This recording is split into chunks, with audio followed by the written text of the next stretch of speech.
our roll call Elvira Diaz, here. Pete Tran, absent. Roberto Castillo, absent. Jarrell Green, absent. Rose Meza, Here. Nakia Sanders, Here. Michael Sherman. Here. We have a quorum. Okay, so we're going to do the public comment. Anybody with public comment? See a lot of people right here. Okay, no public comment, perfect. So the number 3, no public comment. Number 4 is approval of the agenda for possible action. We're going to say that we need to remove, somebody wants to make the motion to remove the approval of the minutes in this agenda? Motion to remove the approval of the minutes since there aren't any. And who wants to second? I second the motion. Okay, so let me go to the team. Okay, perfect. So motion to approve. So people need to vote. Yes. Yep. Yeah, we get, I did a motion and a second. in a second.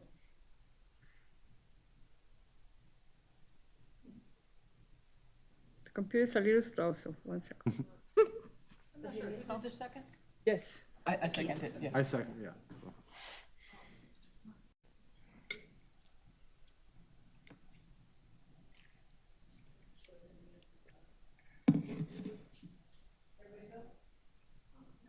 No? I No. don't see anything. we Yeah. cannot see Put it the, out. they say motion pending, we cannot see the, Oh, there it oh, goes. it's here. Cool. So, Okay. second. Was it? The computer is giving us hard time. Did you put I support? I don't know what happened.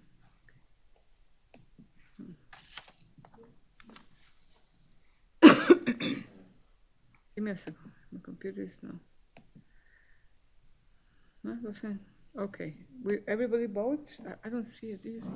I already passed. It already passed, so I guess it's. I didn't see it to pass. It's okay. I think we'll go on to the next one. Yeah, I think the system is acting up a little bit, so we can just do a voice vote. Okay, so Yep. everybody approve this, approve it? Yeah. So it's passed anonymously. So we're going to go to item number 6, because the presentation. And we have 2 people who is going to present. The first one is going to be the amazing Reno Sparks branch of the National Association for the Advancement of Colored People, in short is NAACP. And we have our wonderful Patricia Gallimore presenting about NAACP. Hi. Oh, well, hi. My name is Patricia Gallimore. I am the current president for the Reno Sparks NAACP, as well as the co-chair for our health committee. And I'm also the chairperson of the Environmental Climate Justice as well. So I'm here today.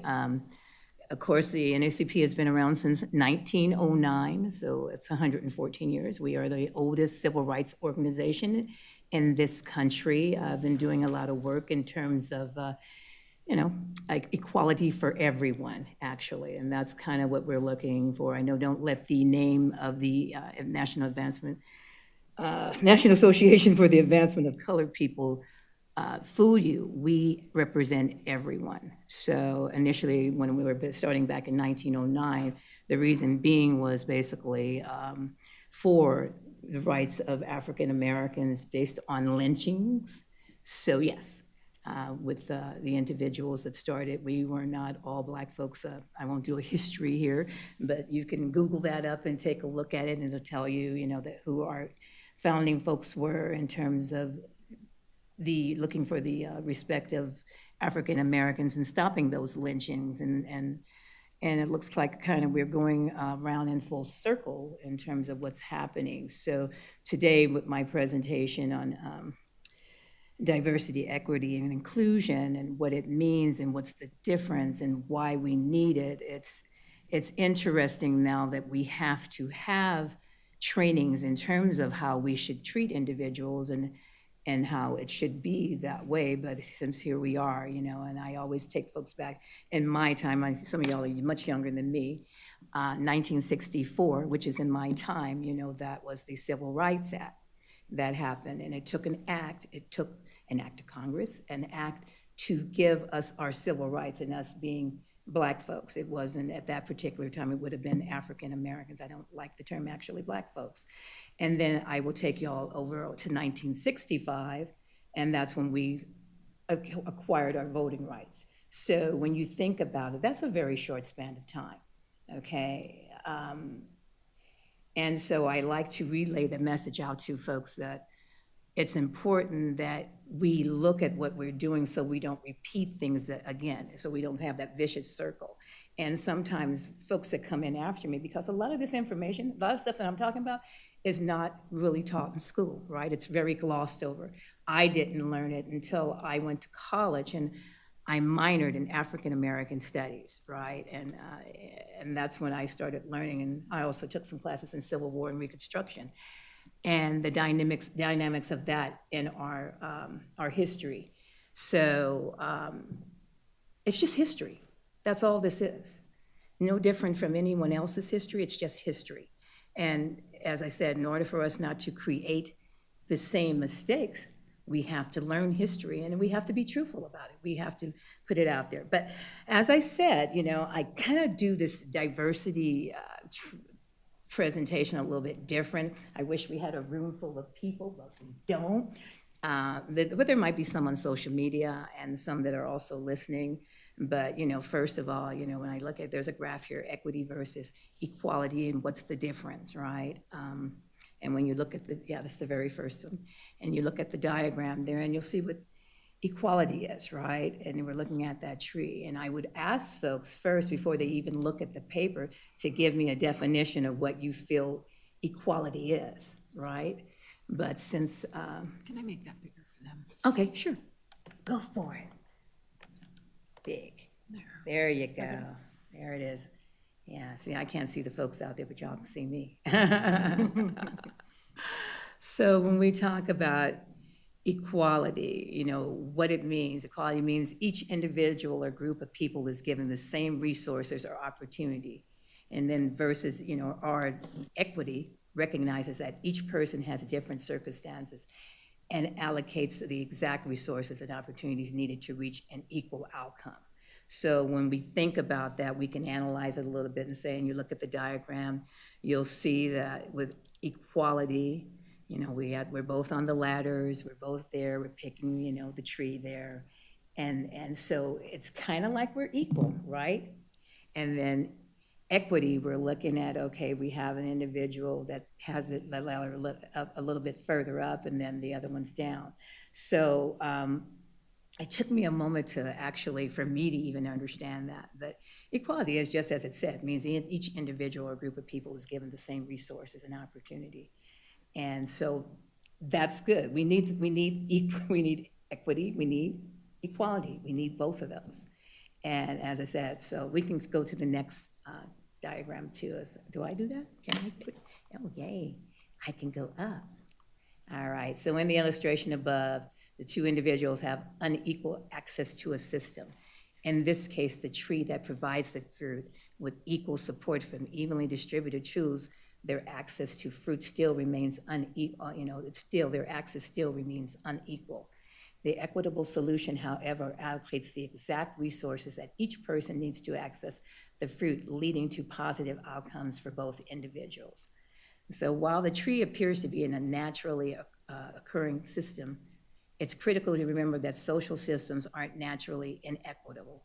They've been intentionally, and I'll repeat that word, they've been intentionally designed to reward specific demographics for so long that the system outcomes may appear unintentional, but they are actually rooted in discriminatory practices and beliefs. So that's saying a lot, right? And I don't know, and when you look at it, it's also, I think they had the paper out there too, because on the screen it kind of, you know, it's there, but it's a little thing, okay? So when we say that, you know, I'll repeat that statement again. It looks like what it says is that they've been intentionally designed to reward specific demographics for so long that the system's outcomes may appear unintentional, but they're actually rooted in discriminatory practices. And like I said, with this presentation, it's usually an interactive presentation that I do because I like to ask folks, what does that mean to them, right? What does it mean to y'all? You know, that statement, you know, what does it really mean and what does it really say? So any of y'all want to even respond to that? Yes. To me, say is when people have privilege, you know, probably they have easy access to doctors, to schools, to get a house. Even you get the same resource to somebody who doesn't have the privilege. You can have equality, but the person who doesn't have the privilege, you need to give more resources, spend more time to have equity. And to me, I'm really happy that you brought about these names because actually, this group that we're right now is the Spark Equity and Inclusion. So want to bring more resources to the people who are not that privileged. So the outcome, like in the picture, you can have the same apples in your basket. Right. And I think it's the graphic. But to me, I'm very graphics. A picture has a lot of words. So, for example, me, I have English accent. Like my accent is really bad. But people are being patient with me to take time to listen to me, so I can, you know, I'm the chair for this group. I feel have equity from the ladies over here who work in Sirius Parks. They're very nice with me, and my friends over here too. So that's for me. I'm very appreciative, and I understand about that we need to have equity and equity. Thank you. Perfect. Anybody else? I mean, I did kind of, you know, really study this. I grew up in LA and had a fairly diverse, I mean, we had everyone, every race, religion. I mean, it was, you know, so for me, it's something I grew up with, but I realized I'm unique to that. And we didn't really, you know, my friends were whatever color they were, we didn't see it. And I'm not trying to mean as a negative way, that's just, we're just all friends. But I mean, also like I've learned more about like income, you know, intergenerational wealth or that, you know, also privilege. And I see things, and I see it happening in different places. I mean, something that could be connected, even two people who may be exactly the same on paper, you know, they have different things. You know, someone comes from an affluent family is gonna have a lot more resources than somebody who comes from maybe a working class family. And it's just something that people need to be aware of. And I know it's kind of a touchy subject in certain areas. Yeah, and it shouldn't be touchy. It shouldn't be, but I've It should noticed not. people are definitely in it. And it bothers me, you know, I understand, you know, people kind of, I think, misinterpret it or something, or, you know. Did we need to say the name for the record? I forgot. Oh, sure, yeah. Okay, the first answer is Elvira for the record, and the second answer? Mike Scherzer, or Michael Scherzer, I have it as officially, so. Sorry about that, I forgot. Sorry. It's my I job to tell people. Anybody else? Okay. All right, perfect. Right, and you said you grew up in Los Angeles. Which part? San Fernando Valley? Yeah, okay, so I grew up in, they now call it South Los Angeles. It used to be when I grew up, it was South Central. And Okay, yeah, I we- went to Westchester High out by Playa del Rey, so I grew up around that area. And, you know, it was segregation out at. Chatsworth High School. I Yeah, went to. Chatwood, yeah. Yeah, we had a really good drama department at the back in the Yeah, day, so. Yeah, Chatsworth, I know, yeah. We Yeah. had our prom at Busch Gardens. Oh, wow, that's nice. So that takes you back, way back. Oh, yeah, way back. Yeah, so, yeah, and it will be different in different areas. Like, you know, if you think about Reno Sparks, Washoe County area in terms of, in African Americans, 10, 12,000, that's like, okay, you know? And so that's the reason why we really don't have a geographical area where you can say, hey, this is where all the Black folks are. Yeah, no. So, you know, it changes the dynamics of things. You know, with the NACP, we get a lot of phone calls in terms of discrimination, you know, civil rights, practices in criminal justice and things of that nature. And when we can take that right back to this presentation, right? Equity versus equality, right? Because if you have a lot of money, you get a better system in terms of your judicial system, in terms of criminal justice. Okay, I'm following a case right now.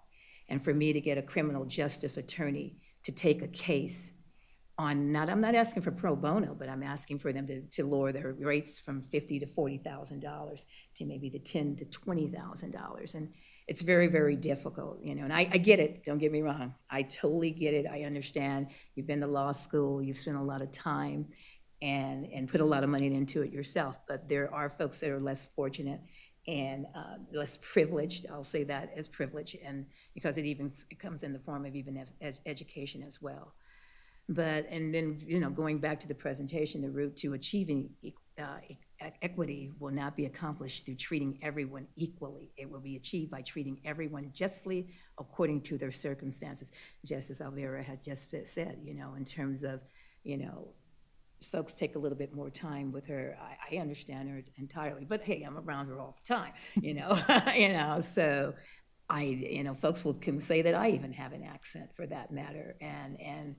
But it's a very good statement there. The route to achieving equity will be accomplished through treating everyone equally. It will be achieved by treating, it will be achieved by treating everyone justly according to their circumstances. So that's a big statement, and, you know, the circumstances of where we live, how we get educated, you know, and whenever I do this particular presentation, it takes me back to, we have to go all the way back to slavery, right? We have to go all the way back where entities, and I've had some debates and other things with other folks in terms of, Black folks were able to read and write and do arithmetic. No, we know it's well documented that people during slavery, if you learned to read, write, or any of that, that you could get killed for doing that. We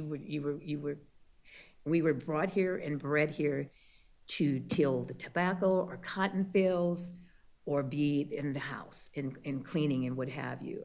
So, well, I talk about reparations, that's a whole nother conversation, right? In terms of getting something back, because when I just went down to California, went down to Palm Springs, and we drove by the 395, and we saw the Japanese camps that they had them in there, you know, and it's awful. They put them in a place, and they didn't have roofs on you know, it was awful, and that's part of history, well-known, documented portion of history. So, you know, going back, you know, the words equity and equality are often confused because at a glance they appear to mean the same thing, right? Because even when I say them, I look at the words and I'm saying them, and then I want to say equality, and then I want to say equity, but they're very, very similar in terms of the spellings and how they look, but they both have to do with the way people are treated, and they both used in fields of law, government, economics, and so on. Often these terms are used to describe actions, laws, or rules that are attempting to end or oppose injustice or unfair treatment of people. However, equity and equality, or equality and equity, as noted above, are not synonyms. Methods are used to achieve them they are very different. So, very different. So as we go here, scroll it up a little bit, what does equality mean? I want to say equity, but no, it's just in my head. It plays tricks on you, right? So let's go back there. All right. So equality is defined as the state or quality of being equal, correspondence in a quality, degree, value, rank, or ability. That's what equality means. Okay, yeah. So equality is usually simple to understand. 3 buckets that all contain 5 apples are a state of equality. They have exactly the same amount, the same exact items. And we're going back to that diagram here with the tree and everything. The word equity is defined as quality of being fair or impartial fairness, impartiality, or something that is fair and just. So equity is more complicated than equality. Oh boy, yeah, it is. And as I said, when I was taking this and going through some courses, it was hard for me to wrap my head around it just a little, you know, as when you're reading it and you're living it and what have you, it just makes it a little different. So the complication of equity is that people often disagree on what is just or what is fair. Those are subjective concepts, and as a result, laws and policies that attempt to achieve equity are often challenged in court, or they are controversial. So yeah, you know, so what I might think just is fair, you know, someone else may not think is just or fair, you know. So it's kind of, as I said, it's complicated because it's subjective. And so when we think about that, you know, then it could mean something to someone else and how we've lived. And so that's kind of why that happens. So the use of the word equity has increased due to concerns about social justice and the desire for fairness for historically oppressed groups. In the law, minority groups may have equal rights but are still treated unfairly. And I discussed that in terms of the criminal justice system, right? If you don't have the money to afford legal representation, then you get assigned a public defender. Here, I know in Washoe County for a fact, right now, the public defender's office is backed up. So that means your right to a speedy trial may not be that speedy, okay? But if you could pay that $10 or $20 or $30,000, you could get that speedy trial, right? And I know that to be true because, you know, things have happened to people. So that's, when you think about it, it is not fair, according to constitutional rights and what have you. It shouldn't be any different for that individual that has more money than that individual does not. But we all know for a fact that that's not so. So what can we do to change that, or how we think, and what have you? So sometimes that's where the NAACP comes in play. But for me, being in Washoe County, it is so hard for me to get attorneys to help. We have only one civil rights attorney here in town, one. And it's very, very difficult. Discrimination, there's none. That entity is the same one that does that. So do we need more folks to practice law and do that? My pipe dream is at some point something aside from the NAACP, because we do have legal resources, but usually it's really something really, really big. And a lot of folks don't understand the dynamics of the NAACP. They think that we get paid. Well, no, we're all we're man volunteers. It's the reason why I'm doing a fundraiser. A lot of times it gets said that, oh, what does the NAACP do? Well, what are we doing? There's a lot of things that I do, or the NAACP does here locally, that folks don't know about, because a lot of them, we have to do some things behind closed doors, right? To right some wrongs. And we don't advertise a lot because there's a small amount of people that are doing the same work. So is that equality or equity there? No. And here, of course, we have folks that do help us. And as I said, we're an organization, we represent everyone. So we're not trying to compete with other organizations or anything of that nature. We're just trying to get justice for the entities or the people that call us that need help. And there's a lot. There is a lot that goes on here in Washoe County. You'd be amazed. But then you've seen the big trials, the big ones that have happened. But there's little ones, and there's things that are going on in Sparks. Y'all got some issues. But anyway, we won't even talk about that. All right. Historically, so we talked about, the unfair portion of it. That's what we're talking about. Historically oppressed groups such as LGBTQ plus people, Black people, Indigenous people have not only fought for equality, good Lord, but continue to fight for equity in society. How do we use equality and equity? The best way to show the difference between equality and equity is an example. Let's see if I can roll this up without losing myself. All right. For example, if I gave a rich woman and a poor woman each $100, that would be an example of equality, since I gave them both the same amount of money, okay? All righty. So, however, and then I went back too far. Yeah, went too far. All right. For example, okay, there we go first. So, looking at that, and that's my end of my thing. However, okay, that's the difference there. So, what would you think about that? If I gave a rich woman $100 and a poor woman $200, then it could be said I'm trying to achieve equity by fairly giving the poor woman more help based on her financial situation. Ideally, we would be able to achieve both equality and equity when it comes to law and society, but it's usually very difficult. However, knowing the difference between equity and equality, which I'm changing those words on purpose, will give you a better idea about what goal a person is trying to achieve and the proper word to use to describe it. So that was just an example, right? So, you gave the rich woman $100 because she's got a lot of money, right? So she doesn't need more.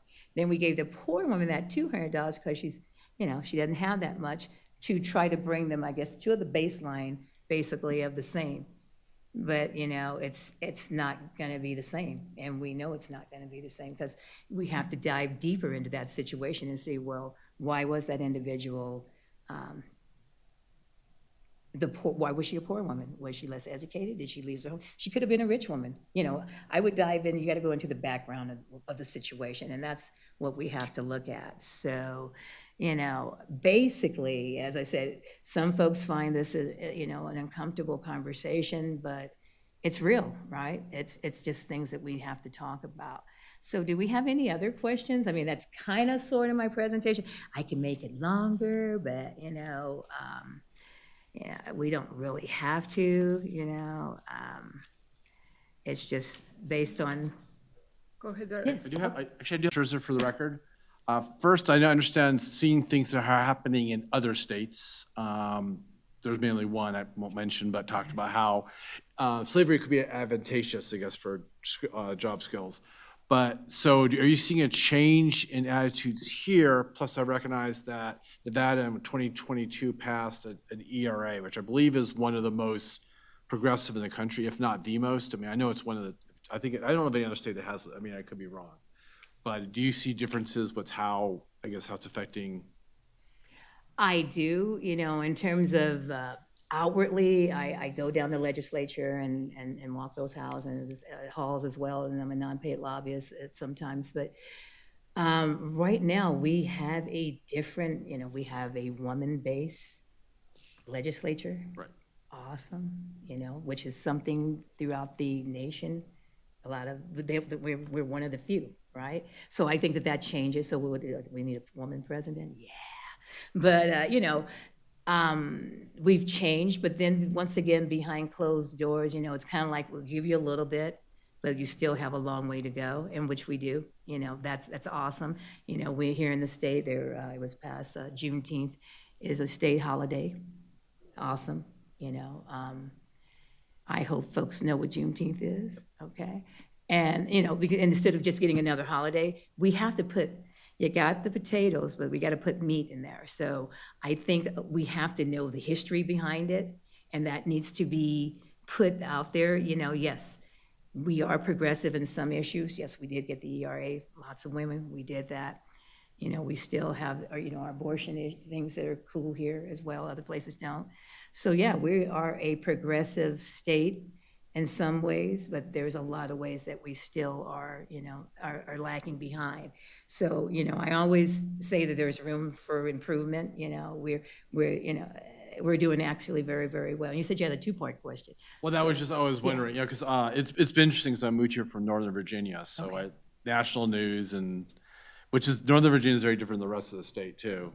And that state is still kind of, Yeah. depending on how No, things you are, know, but it's just been really interesting seeing how everything's changed since I've been here since December 2020, and unraveling, and just having some discussion with friends, and it just, You know, I consider, you know, Northern Nevada, well, also Nevada, you know, Right. Northern Nevada, of course, is a bedroom community. There's a lot of things that happen here that we don't see, and things that make us, you know, seem like we're progressive, but that's just on the surface line.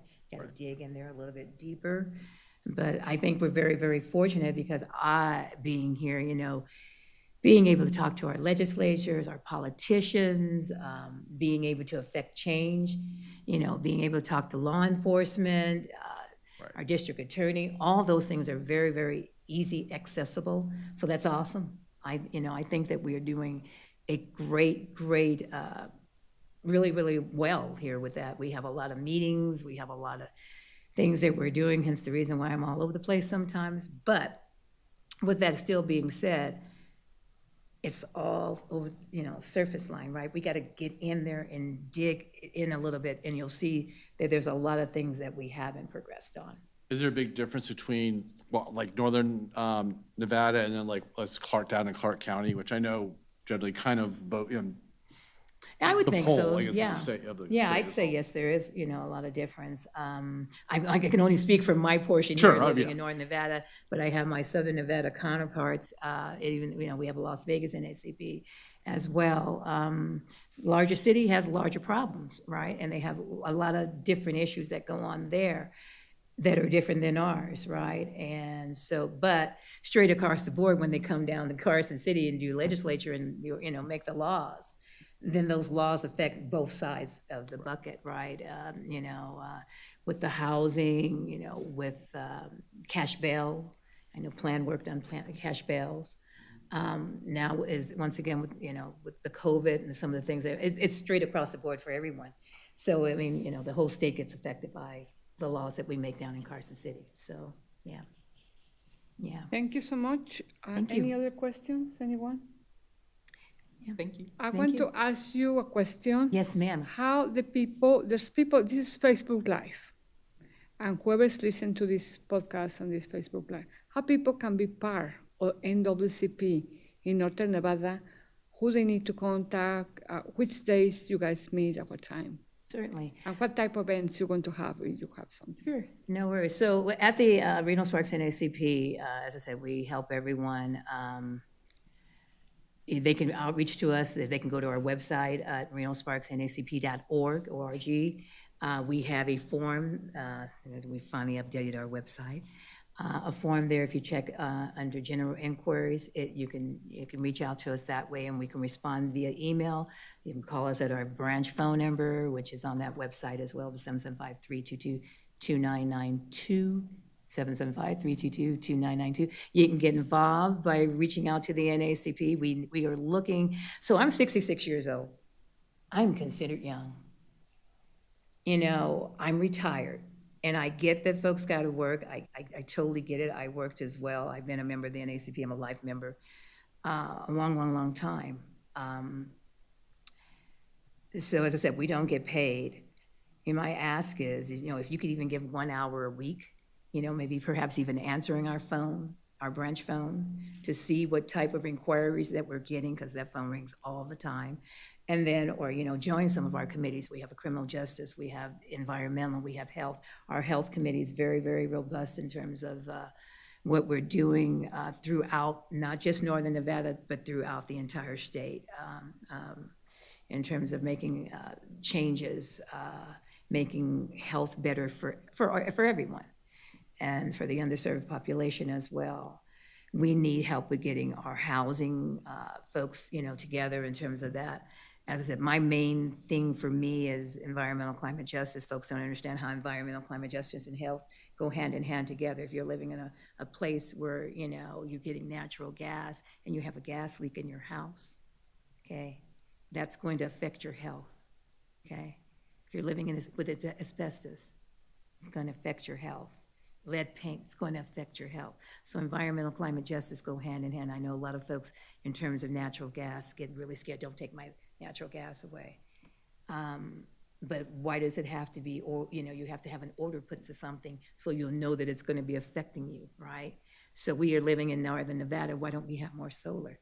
You know, all those different things. But yes, they can reach out to us. Email, text messages, our phone, the branch phones are, you can text us, you can email us. Love to get more people, younger folks involved. We have a dormant youth group. There's a thing called AXO with the NACP, get our youth group going. The branch pays for their membership, it's $10 a year, the branch will pay for them. But we need parents to bring their kids so they can go and compete, get scholarships, because no one realizes that there is a lot of money with national NACP. I was just at a convention in Boston, and some of the youngsters that are doing marvelous things, I mean, directing their own movies, but they're getting scholarship money to do that. All the talent, you know, the STEM stuff, things of that nature.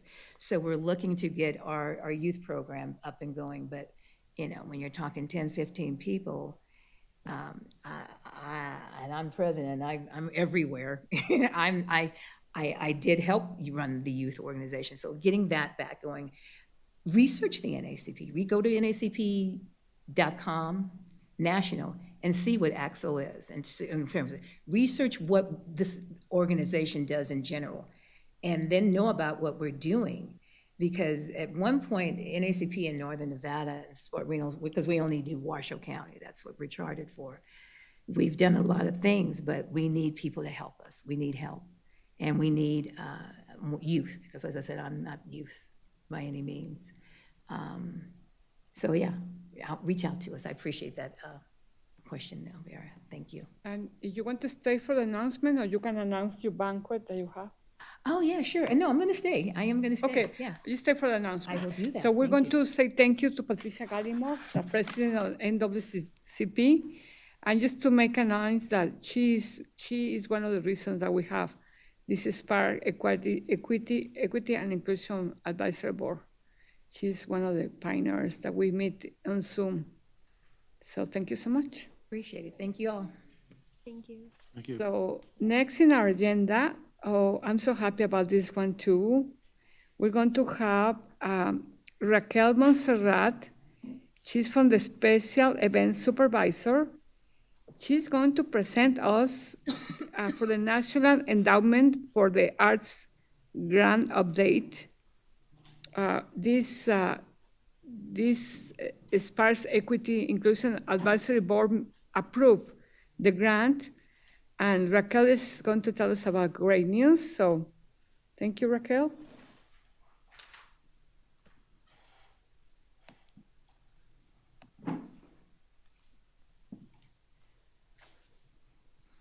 Good afternoon. I'm Raquel Montserrat. I'm the Special Events Supervisor here at the City of Sparks. I'm here to give you an update about a grant we received from the National Endowment for the Arts in the amount of $18,750 to commission and install a piece of permanent artwork on Victorian Avenue. I'm going to open this. Okay.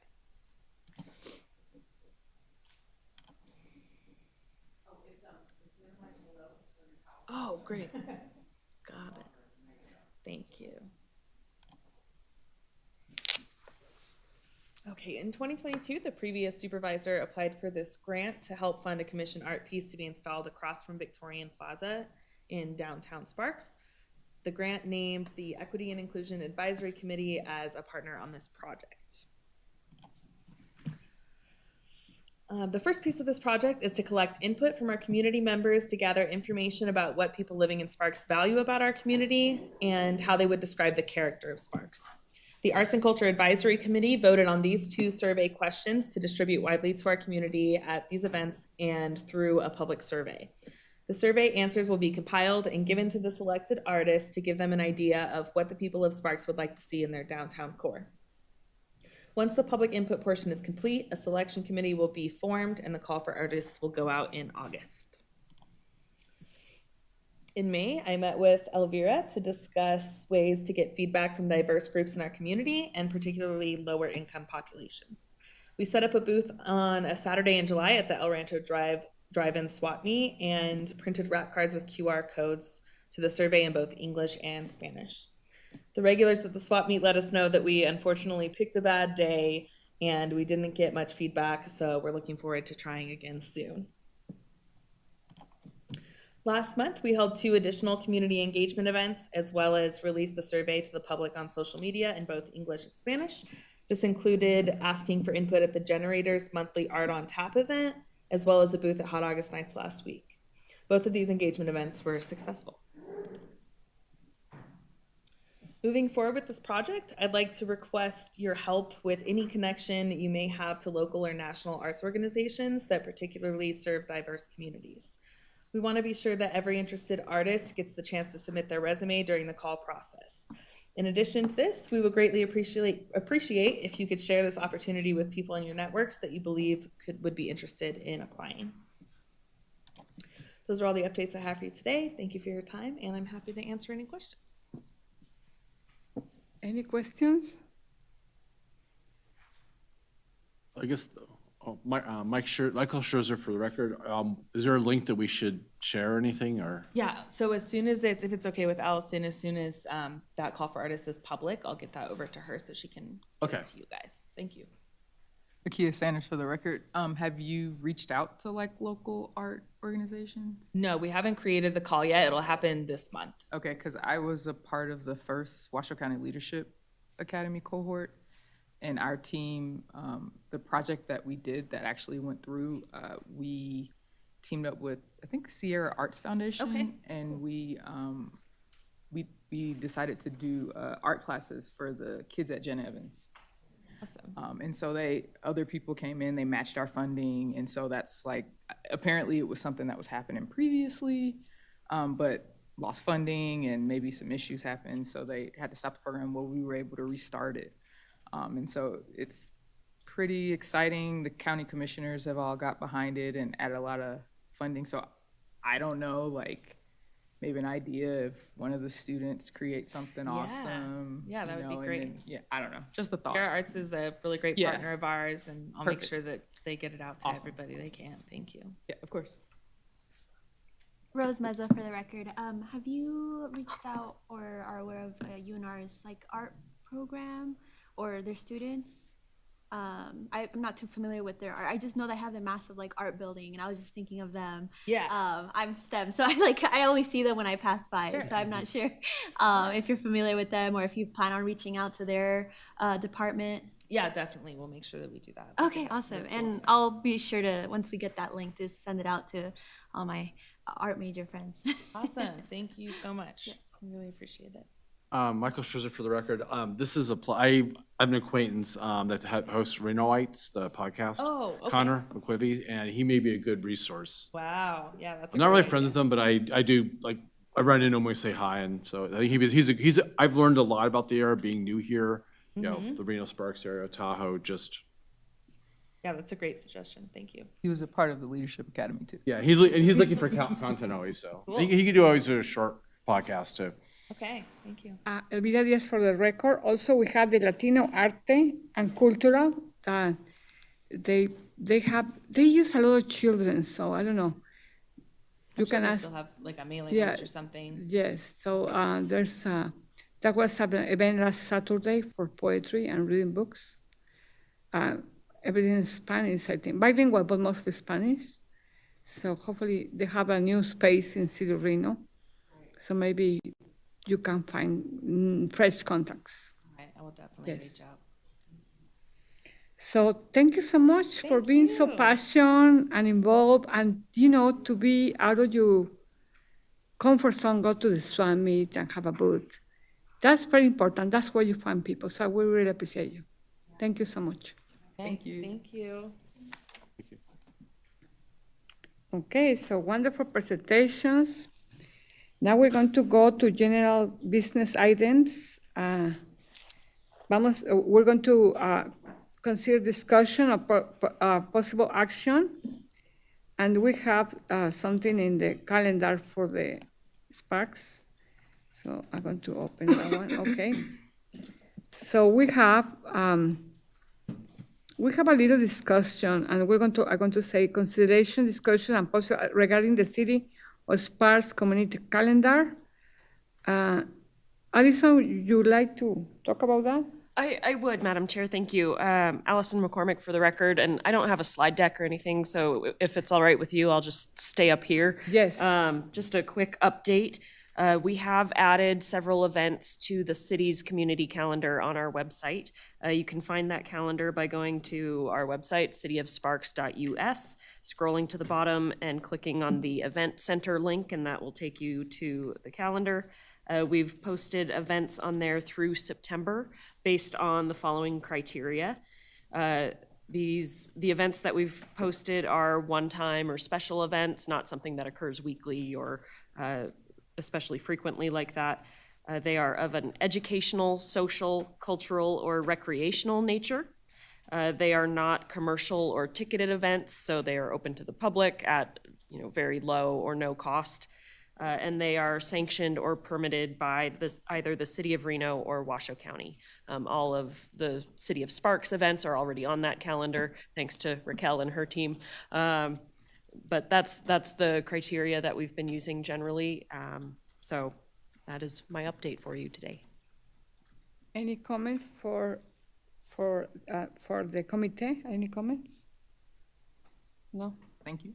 Thank for you. your efforts. Yeah, we've been quiet, but I think, Alison, you've been very enthusiastic to really bring more information at the table, and like we're part of the calendar, you're going to reach more people, and City of Sparks is going to be more visible. So that's what we need, and we need to tell you thank you for listening to us.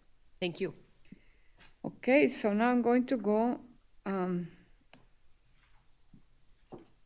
Comments for the committee, request for new future agenda items. Something future for, Michael Scherzer for the record. I knew I was out for 2 sessions and I missed one because we didn't have, I didn't have one. But I was wondering, are we still looking at doing an event, like having some type of booth, or?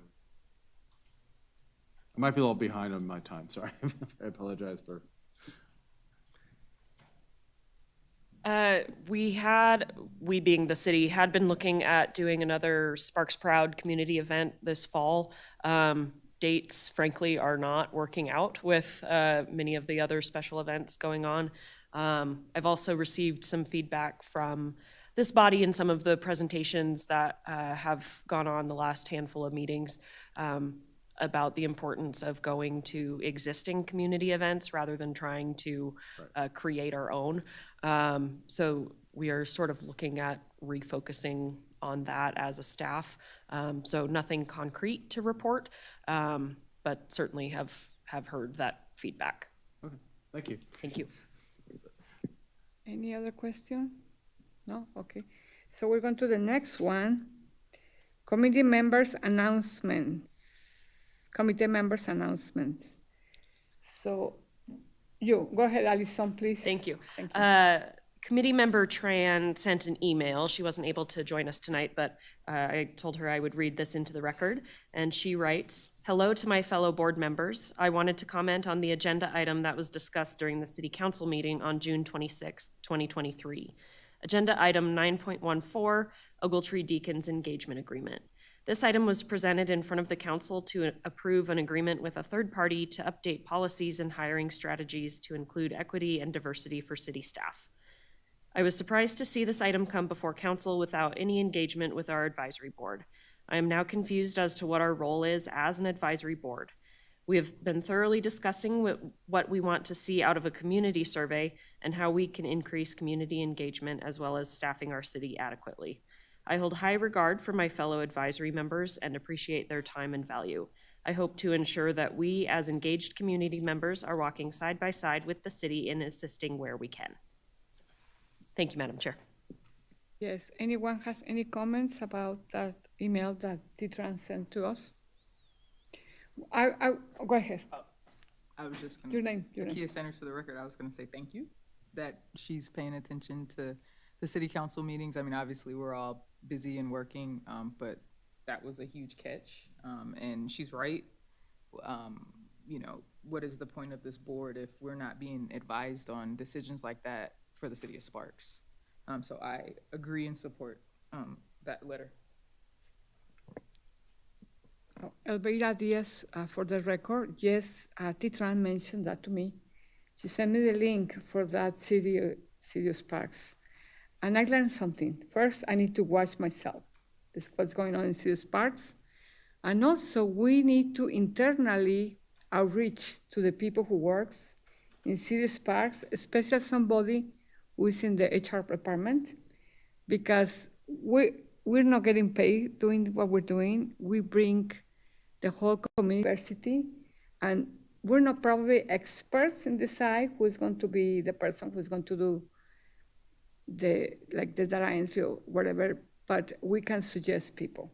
So yeah, that would be so nice if the person who presents that can have a one-on-one with us or come to this meeting so we can give the conclusion.